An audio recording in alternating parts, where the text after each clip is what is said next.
expected to eliminate. But it was only timely to carry the step as he must by degrees. Now we have many hints, for example, that alchemy was a well-integrated kind of chemical guild, just as the tailors and the shoemakers and the various guilds were closely integrated bodies with their obligations, with their trade union patterns. So the chemists formed a guild, and the great guild of the chemists gradually turned into the guilds of alchemy. Now let us take another parallel to this, because I think it is helpful to us, and we want penetration as well as coverage. I have made considerable research on the activity of architectural guilds in Europe during the period of the great cathedral builders, and we've come across a number of very interesting facts. When a great community or a powerful prelate of the church was resolved to build a cathedral,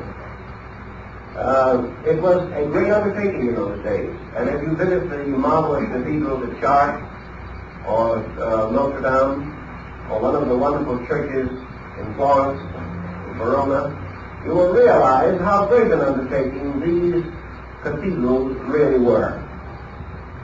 The local villages, of course, could do very little, because at that time the village around the cathedral was just a little mass of huts, practically, around this magnificent building. Even today, the cathedral towns of Europe can be seen for miles, but only the cathedral, standing what appears to be alone, but actually surrounded by the low buildings of the citizens. When the time came to build a cathedral, the designer, the architect, or the sponsor, let it be known to the wandering journeyman. Perhaps in towns at that time there was a carpenter, or one or two stonemasons, who passed through on their apprenticeship. These were told, and in 3 months all Europe knew. These wandering journeymen, traveling from place to place, told everyone along the way. Told they in turn told everyone else that they met, and so on. And so in 3 or 4 months, the whole of Europe knew that this great building was contemplated. As a result of that, qualified workmen in all of the lines naturally involved in such a project began to congregate.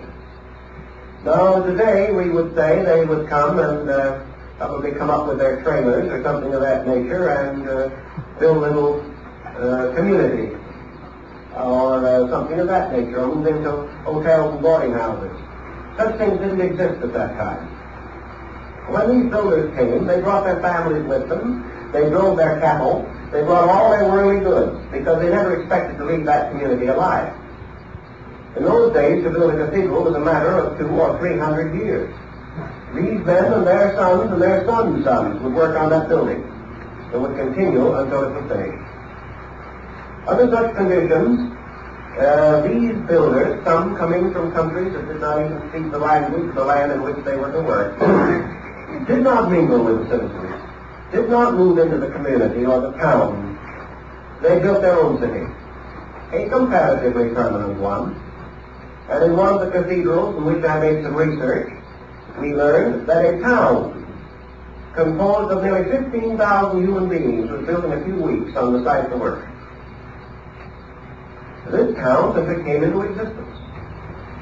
And it was all made up of workmen, craftsmen, who recognized each other by certain secret signs, who had their master's marks, and who were known to be qualified for various work. There were apprentices, and there were craftsmen, and there were masters of the work. As soon as this community came into existence, it built homes for those who were to work there. In the midst of this great community, they built their community houses. And they then sent to the nearby towns where the work was to be done and communicated with the architects and the financing committee and demanded their proper share, or their proper token. For it was up to the community where they worked to supply each one of these men with a pair of gloves, a white lambskin apron, and a certain amount of raw hides and skins to cover the roof of his communion house. As soon as this had been properly taken care of, this community created by these workmen held a session, elected its own officers, created its own mayor, or in this case, master of the work, his assistants to prepare the work of the day and to lay out the program for all of the other workmen. These men and their community lived completely apart from the rest of the country in which they lived. And as the records of the time show, they did not even follow in the religion of the community.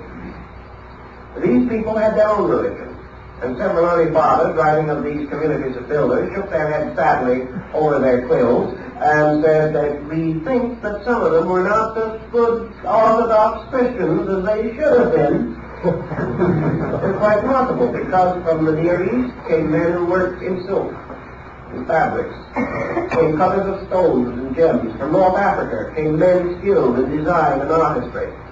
From Bulgaria, Romania, from the great Slavic states, from all parts of Europe they came, Christian, Muslim, Jew, everything you can think of, but all bound together by the great guilds into which they had been initiated. These guilds created their own world. They created their own cooperatives. They had their own ways of taking care of the widows and the fatherless. They took care of their own sick. They brought their own physicians. They did everything, and they created a form of government which we call today democracy. And that democracy began within the structure of the guilds. Now, if you attended a great meeting with the guild masters, you would attend something that was very interesting. You would find these men gathered in the communion house, or in the community center. And here, on certain intervals, prescribed by their laws and their traditions, they broke bread together. And because not one of these was greater than another, they were seated around a circular table. And in the midst of the table was the gill cup. And this gill cup had on the lip, all around the edge of the cup, little hooks. And on each of these hooks was the crest and shield of a guild master. This cup was filled with wine, and each of the masters drank from the cup, performing a ritualistic Eucharist, and rededicating their lives to the great service of the architects of the universe. They were worshipping through building. Their laws were their own. Their secrets were inviolate. Their mysteries were perpetuated. The power of these men can well be imagined when we realize, for example, that a few days after he placed his famous bull on the church door, Martin Luther, who was by instance a guildsman, because he belonged to the guild of the watchmakers, soon after he had made his public statement against the sale of papal indulgences, Luther was called before his guild. And here in solemn assembly, he was placed under the protection of the guilds and given a medal, which must always wear, and which he should show in time of emergency. And from that time on, although Luther had a hard time, he was under the protection of this body, and was one of the few of the great reformers of the period who survived. The guilds were very powerful. Now here is a guild which we know definitely was dedicated to building buildings, but we also know from the inscriptions which they placed upon the stones, from the mysterious carvings they hid far in recondite places in the masonry, from their wonderful use of emblems and figures, that they were more than just guildsmen. They were the perpetuation of the secret schools of architecture known as the Dionysian artificers in Greece, the Vitruvian Collegia in Rome, and the famous architects called the Comasine builders, who had their refuge in Lake Como. These were all initiate schools from antiquity, concealing the secrets of human regeneration under the story of architecture. And here's one group of guilds. Now let us pass for a moment to another group. And this is the group of the chemists. The doctors, the chemists, and those who had to do with research in metals, metallurgy, and things of that nature. All who touched fire as a means of working the elements of their craft were bound together. And this mysterious body of chemists, although it did not build cities at the foot of cathedrals and do things of that nature, was an integrated body. And it was also in close relation to the crafts of the builders. After a great deal of research, I was finally able to recover ancient drawings of the original doors of the Cathedral of Notre Dame in Paris. The reason this was important was that the original doors, which were removed at the time of the French Revolution, and these doors, which were cast in bronze, and I suppose to have been the work of the devil, all such interesting things were at that time. On these doors was the complete formula of alchemical transmutation. The doors were a mass of hermetic symbols. Now these doors could not have been placed there by the chemists, unless these chemists had also been in very intimate association with the cathedral builders. It was part of the same type of guild. Another guild that is of very great interest to us is the bookmakers' guild, the printers. And if you study the coffins and trade emblems and symbols of the great presses like Gutenberg and Fuss and Caxton, you will find that each one of these presses had its master's mark, and that these book builders and makers were also bound together in a fraternity, which is the reason why it was possible through the medieval and early modern period for ciphers and secret devices of all kinds to be introduced into books.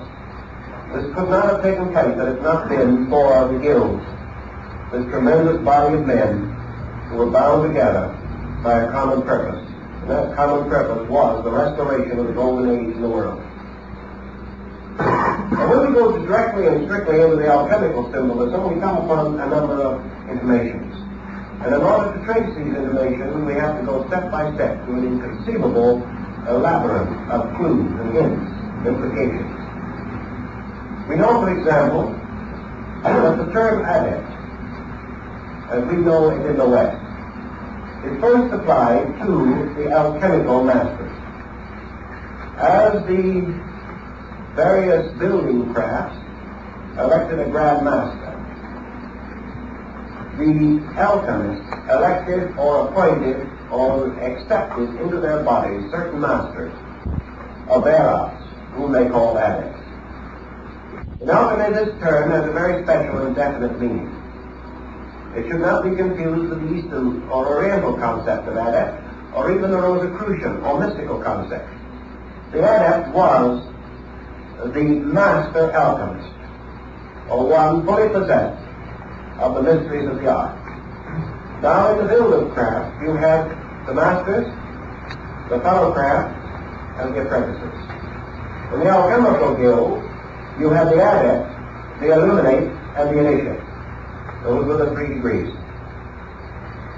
And these represented those who had attained to 1 or 2 or even the 3rd step of knowledge concerning the mysteries of chemistry. The adepts gathering together in the performance of their equivalent to the master builder's Eucharist, gathering around the great gill cup, which in this case was the wonderful alembic of alchemy, also appointed their ruler, who was called the Adept King. And there's one of the very rare tracts, which is almost unobtainable, states that in alchemy there was the King Emperor, the supreme ruler of the entire school, scattered throughout the world. That under him were the princes of the blood, the highest adept masters. Below them were the dukes, the earls, the barons, the knights, and the squires of this hierarchy. And therefore it was customary to refer to a certain alchemist as a duke or as an earl, depending upon his place in this great, mysterious empire, which existed in a strange dimension, extending through all other empires, and binding them together by a strange level of traditions. Now, material relating to this, as I have said, is exceedingly hard to find. We find a few references to it in Kunra, a very early alchemical master. And we also find references to it in a work called The Adepts in Alchemy, a very interesting and early work. But in wandering through one of the old libraries of Europe, I was able to find this manuscript. which perhaps comes a little nearer